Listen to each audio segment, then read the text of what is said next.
It's been a hell of a long journey, this. I first got involved in eurosceptic politics 25 years ago, and the first election I contested, I managed to beat the late, great, screaming Lord Such by 164 votes, so I didn't come last. And now there are 17 million people that voted for Brexit. It's a victory for ordinary people, decent people. It's a victory against the big merchant banks, against the big businesses, and against big politics. And I'm proud of everybody that had the courage, in the face of all the threats, everything they were told, they had the guts to stand up and do the right thing.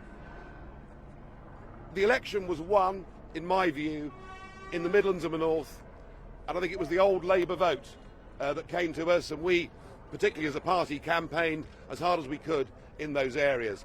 There is still a massive disconnect between Westminster, SW1 and real communities, and the one image I will remember throughout the rest of my life was a woman in Bolton grabbing my hands with tears in her eyes saying, why doesn't David Cameron, why doesn't the government come and see what they've done to my community, what they've done to the prospects for my kids? People here don't understand. They're too wealthy.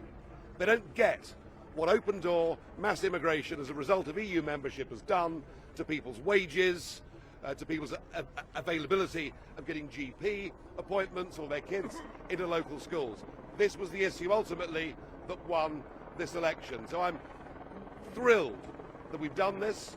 I believe the other big effect of this election is not what's happened in Britain, but what will happen in the rest of Europe.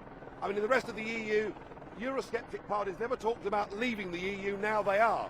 An opinion poll in the Netherlands said that a majority there now want to leave. So we may well be close, perhaps, to Nexit. And similarly in Denmark, a majority there are in favour of leaving, so we could be quite close to Dexit. And I'm told the same may apply to Sweden and perhaps Austria and perhaps even Italy too. The EU's failing, the EU's dying. I hope we've knocked the first brick out of the wall. I hope this is the first step towards a Europe of sovereign nation states, trading together, neighbours together, friends together, but without flags, anthems, or useless old unelected presidents. So what happens now? What happens next? Well, 17 million people have said we must leave the European Union. We now need a Brexit government. A government that gets on with the job. A government that begins the renegotiation of our trade relationship. A government that will be mindful that already many of the German car manufacturing unions have said, let's get on and do a deal. Let's go on buying, selling motor cars and wine and cheese with each other. But a government also that at the same time uses the opportunity of Brexit. And the opportunity is we're now freed to start making our own trade deals and associations with the rest of the world. We've left behind, with this result, we've left behind a failing political union. We've given ourselves the chance to rejoin the world in a 21st century global economy. So we need, as I say, a Brexit government. We need the negotiations to start as soon as humanly possible. We need to start thinking globally about our future.